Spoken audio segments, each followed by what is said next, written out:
अखिल भारतीय संत समिति की बैठक आज बाबा भीखमदास ठाकुरबाड़ी में आयोजित की गई।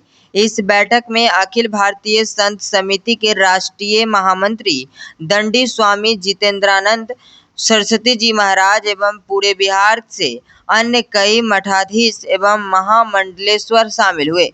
इस मौके पर सूर्य नारायण दास का ताजपोशी कर उन्हें आने वाले दिनों में बाबा भीखमदास ठाकुरबाड़ी का उत्तराधिकारी घोषित किया गया। तो आइए सुनते हैं कि क्या कुछ कहें संत समिति के राष्ट्रीय महामंत्री दंडी स्वामी जितेंद्रानंद सरस्वती जी महाराज। और बिहार प्रदेश इकाई की आज यहाँ बैठक थी। हम रूटीन में बैठक हर तीसरे महीने करते ही हैं। इसके पहले वाली बैठक धर्मदास जी महाराज जी के यहाँ हुई थी, आज यहाँ बैठक हुई। और चूंकि आज की बैठक बिहार में आगामी विधानसभा चुनाव के लिए ये लोकतंत्र की जननी की भूमि है। आदि लोकतंत्र तो वैशाली से ही प्रारंभ हुआ, तो सारी चीज़ें तो लोकतांत्रिक पद्धतियों में रहती हैं।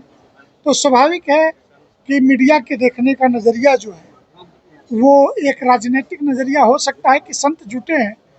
तो हमें नरेंद्र मोदी के सनातन धर्म के लिए किए गए कार्यों पर अटूट विश्वास है, क्योंकि हिंदू धर्माचार्यों ने तो उनके आने के बाद ही राम जन्मभूमि भी प्राप्त की, काशी विश्वनाथ धाम कॉरिडोर भी बना, माँ कामाख्या का कॉरिडोर बना, या आज बिहार के अंदर माँ जानकी के मंदिर की आधारशिला रखी गई मिथिला की भूमि पर, तो इसी समय में रखी जा सकी। तो धार्मिक व्यक्ति बाकी चीज़ों को नहीं देखता है। धार्मिक व्यक्ति यही देखता है कि धर्म का विकास, और धर्म व्यक्ति का विषय होता है कि धर्म अगर विकसित ना हो और धर्म बाईपास हो जाता है तो फिर तो बड़े बूढ़े अनाथालयों में पलते हैं। और अगर बेटे के अंदर धर्म का बोध है तो माता पिता और गुरु की सेवा करता है, बड़ों की सेवा, नित्य वृद्धोपसेविना का भाव रहता है।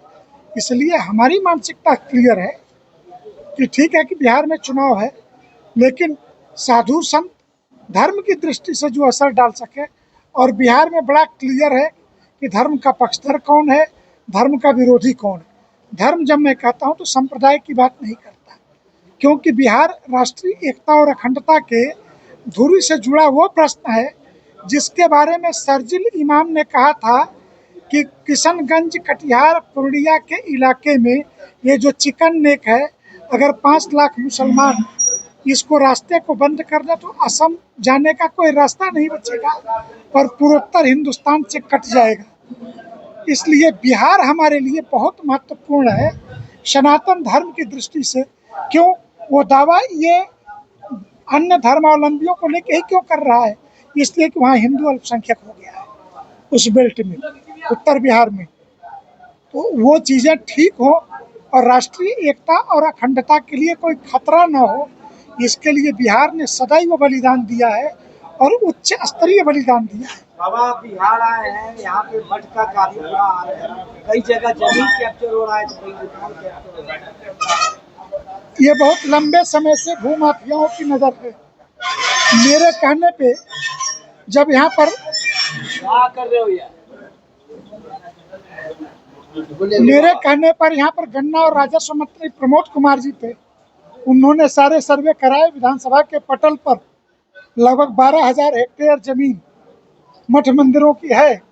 हमने यह भी स्वीकृति दी थी उस समय की केंद्रीय विद्यालयों के लिए कि यहाँ के प्रत्येक जिले में केंद्रीय विद्यालय खुले बिहार के। तो यह प्रश्न खड़ा हुआ था कि बिहार सरकार ने कहा जमीन नहीं है।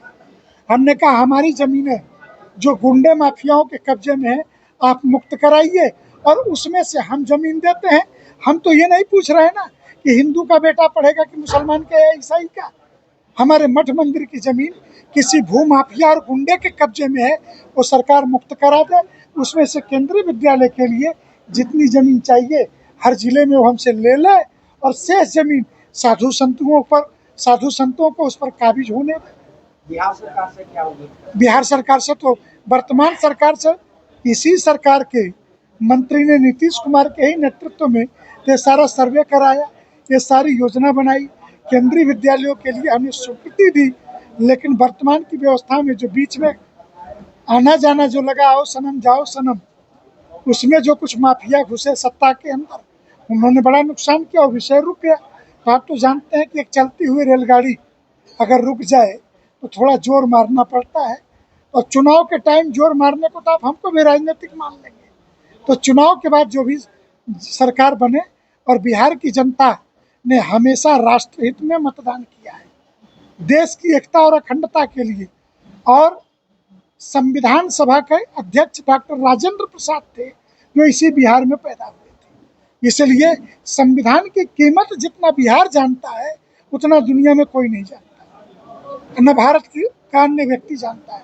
हाँ, संविधान के नाम पे भुनाने वाले कुछ महापुरुष कुछ के नाम भुनाए, लेकिन संविधान सभा के अध्यक्ष डॉक्टर राजेंद्र प्रसाद जी थे।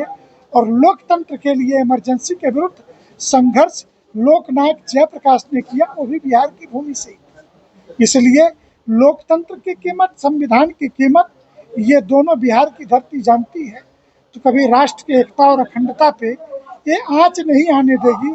और कभी उत्तर बिहार की भूमि से जैसा सर्जिल इमाम बोलता था, वैसा कभी राष्ट्रद्रोहियों को वहाँ पनपने नहीं देगी।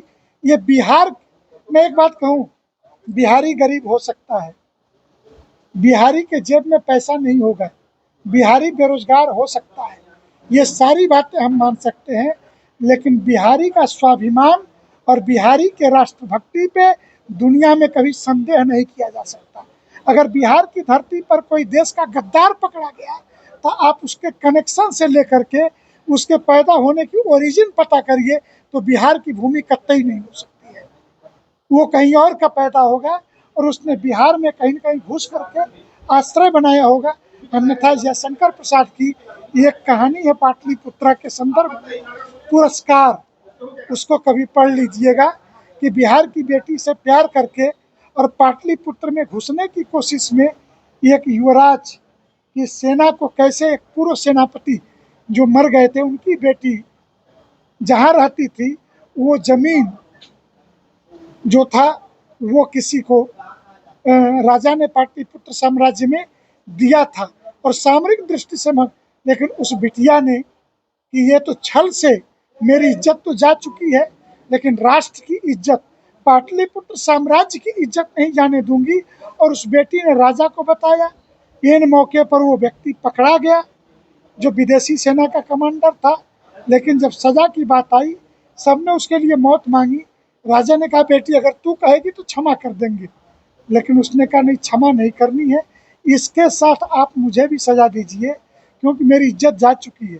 लेकिन मैं जिस महान सेनापति की बेटी हूँ, उस की बेटी राष्ट्रद्रोही को पहचान नहीं पाई, ये मेरा अपराध है, ये बिहार का स्वाभिमान है।